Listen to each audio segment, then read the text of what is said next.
好的电影改变你的认知，欢迎大家回到看电影了没？我是小明的媳妇儿。今天我要给你们讲伐木工人迷上演电影的故事，啄木鸟和雨。这部电影是 HK、小可和 X 等 N 个 K 星人推荐的，么么哒。日本岐阜县，森林环绕，山清水秀，伐木工阿燕日出而作，日落而息，周而复始，从不间断。某天，一名突然造访的剧组人员打破了这份平静。今本番中なんで。此人叫鸟居，一个副导演。因为电锯声太吵会影响电影收音，鸟居希望阿燕暂停伐木。阿燕半天才理解鸟居的意思，毕竟拍电影对生活单调的他来说陌生又新鲜。自从妻子过世后，阿燕就过着林地和家两点一线的生活，生活平淡，却也没什么可抱怨的，除了一个不省心的儿子。儿子浩一在家从不管事，老大不小了，工作也没个定型。看他这副吊儿郎当的样子，阿燕就气不打一处来。可真把儿子打疼了，他又会后悔自责，父子俩的关系就这么别扭着。第二天，阿燕在上公路上又碰到了车辆抛锚的鸟居。鸟居正在找一条能让10人通过的河流做电影外景，因为顺路，阿燕同意捎他们一程。有了阿燕这个本地通带路，鸟居如释重负。然而阿燕带他们去的河不是太窄不够10人通过，就是背景里有奇怪的建筑物，这让鸟居倍感失望。费力不讨好的一上午，阿燕也相当郁闷。最让她不爽的是和鸟居一起的那个年轻人。此人年纪轻轻却毫无干劲儿，说话支支吾吾，一脸生无可恋，只是偶尔会翻阅剧本。看到他，阿燕就想起自己那不成器的儿子。阿燕让他下车帮前辈做点事，他无所适从。终于找到合适的景了，让他顺着刚走过的路带路，他摊手不会，这让阿燕没了脾气，强烈建议鸟居辞退此人。他发誓把剧组领到河边后再也不管闲事。可到了剧组，看着执行导演飞踹场记，阿燕对拍电影一事意见更大了。他之所以还没走，就是想等鸟居过来给个说法。鸟居真的来了，阿燕的噩梦却刚刚开始。他被执行导演看中，稀里糊涂地当上了这部僵尸片的龙套演员，因为演得不够走心，还挨了一顿教训。演完之后，阿燕居然还被晾在一边，无人搭理。他叫住之前和鸟居在一起的那个没用的小年轻，问说自己可不可以回去，但小年轻也不知道要去问一下别人。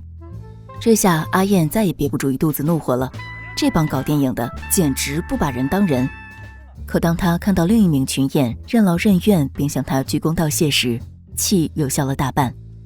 看着这些负重前行的影视民工们，他也隐隐感到了拍电影的不易。后来小年轻告诉他可以走了，但化妆师已经去了下一个片场，只能委屈他带着这副僵尸妆回家。听到这话，阿燕的拳头早已饥渴难耐，她再也不想和电影有任何瓜葛。可几天之后，鸟居又来了，这次终于不再是求阿燕帮忙，而是专程感谢她过去几天的帮助。鸟居还邀请她参加样片试映会作为纪念，因为阿燕也参演了嘛。正当阿燕犹豫要不要去时，同事们问起了她这段神奇的触电经历。他们觉得拍电影是一件了不得的事儿，虽然阿燕只是演了一个龙套僵尸，在他们眼里却酷到不行。这让阿燕有些飘飘然，她突然也有点想知道自己在电影里的样子。样片试映时，阿燕原本有些局促，但灯光熄灭，荧幕亮起的瞬间，平日里质朴内向的阿燕露出了孩子般的笑容。原来这就是电影啊！看到自己在荧幕上出现，她既得意又难为情。然而面对这些片段，小年轻却满是沮丧。试映结束后，阿燕意犹未尽，在温泉里重演着电影桥段，却看到小年轻也来了。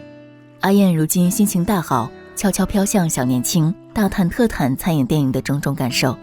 听说小年轻明天要回东京，她还主动提出送小年轻到车站。此刻的阿燕早已沉迷在拍电影里了，她问小年轻电影拍的是个什么故事，可后者只是漫不经心地回答，就是一群僵尸跑出来吓人咯。可阿燕不满意，她生气地让小年轻认真解释，后者出于无奈只好讲起了电影情节。在不远的将来，人类文明崩坏，日本人口也从1亿2千万降到只剩6000人。更惨的是，人类有时还会生出僵尸婴儿，因为僵尸会吃人和传染人，所以生下僵尸婴儿就要立刻杀掉。女主玲子的丈夫就是被僵尸吃掉的。为了复仇，玲子加入妇女竹枪队，意图消灭僵尸。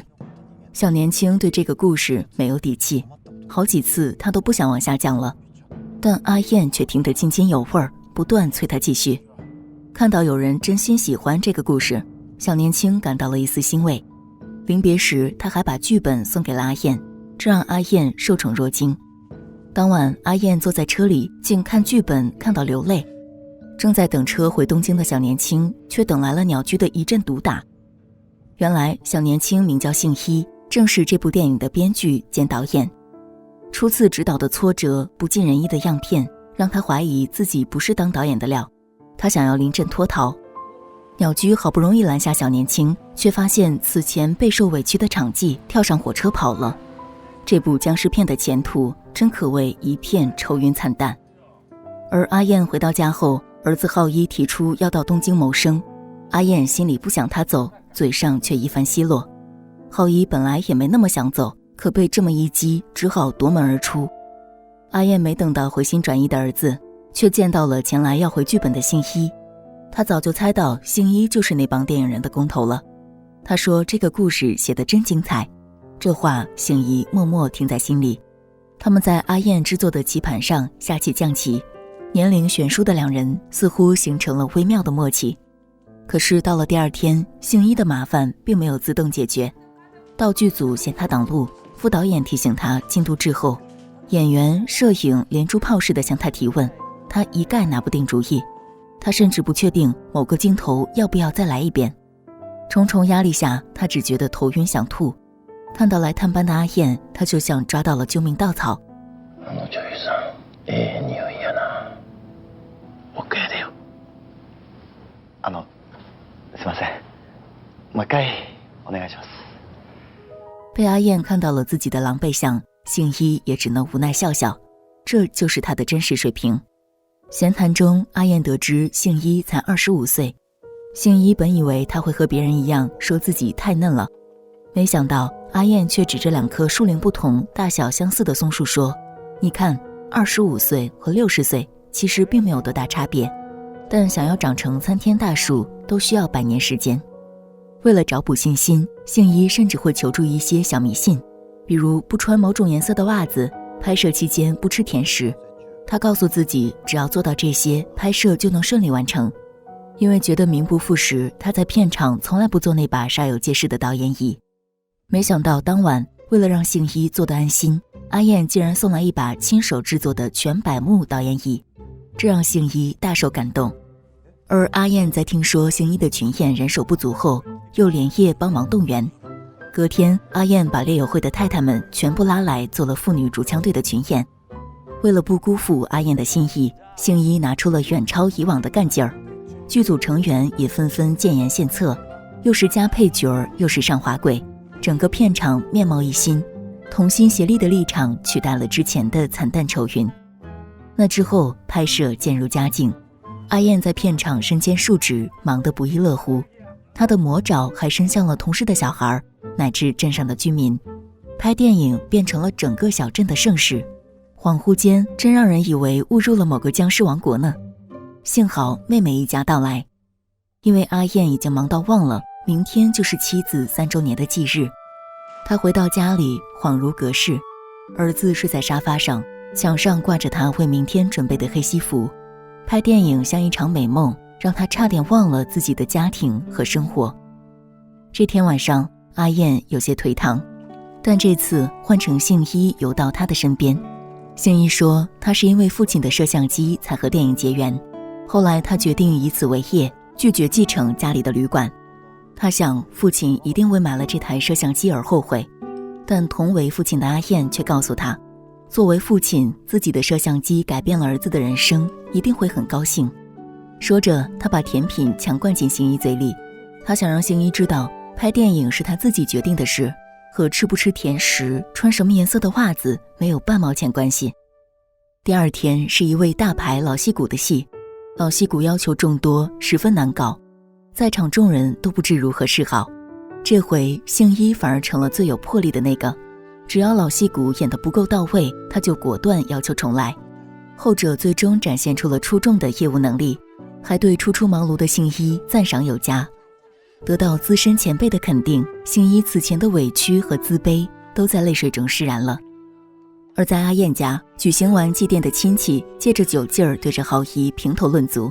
亲戚言下之意，反正浩一自己也没干出什么名堂，不如早点跟着阿燕学当伐木工。但这次阿燕却突然发火了。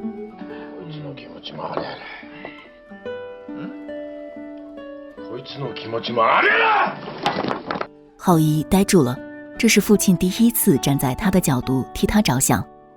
这时鸟居再度登门，明天是电影的杀青日，他希望阿燕能到场。阿燕是这部电影真正的贵人，如果他不能到，将会是莫大的遗憾。送走鸟居，颇为触动的阿燕问浩一要不要来一局象棋，父子俩已经很久没有心平气和地坐在一起过了。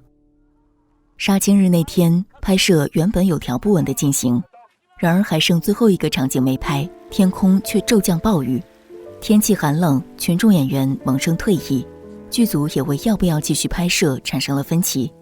难道真的只能改天再拍了吗？幸一还不想放弃。这个时候，阿燕从地平线那端出现了，她终究还是无法割舍，这也是她的电影。她以伐木工观察晴雨的丰富经验向幸一担保，待会儿天一定会放晴一段时间。虽然旁人满腹怀疑，但幸一相信阿燕。他决定继续拍摄，让剧组在雨中提前就位，等到放晴就立刻开拍。仿若天意一般，雨势果然渐弱，阴云散去，众人心情振奋，发誓要为电影画上完美的句号。本番です！本番！本番！本番！耶！嗨！僵尸电影的最后一幕，得知杀夫凶手是亲生哥哥的林子，最终没能下手，惨遭僵尸反杀，人类的未来一片灰暗。众人翘首等待导演的反应，当幸一呐喊出了通过的信号，电影杀青了，天空旋即又下起了雨。终于完成了初次指导，幸一有些恍惚，这就是拍电影的感觉吗？但阿燕为幸一的成长感到由衷开心。很快，剧组又奔向了下一个地方。幸一带着那把全柏木导演椅，在海边开始拍摄他人生中的第二部电影。而与父亲和好的浩一则留了下来，和父亲一道踏踏实实做起了伐木工。他发现，其实自己不是非得要去东京闯荡，自己也不是这么讨厌伐木工。忙碌中，阿燕有时还以为鸟居又叫住了自己。每当此时，他就会想起与幸一的那次奇遇。看，有些人就这么不经意间从你身边走过，虽然只有浅浅的道别，但其实他们早已像啄木鸟一样，在你心里啄出了一个洞。好了，我是小明的媳妇儿，属于你的那只杯，我们找到了。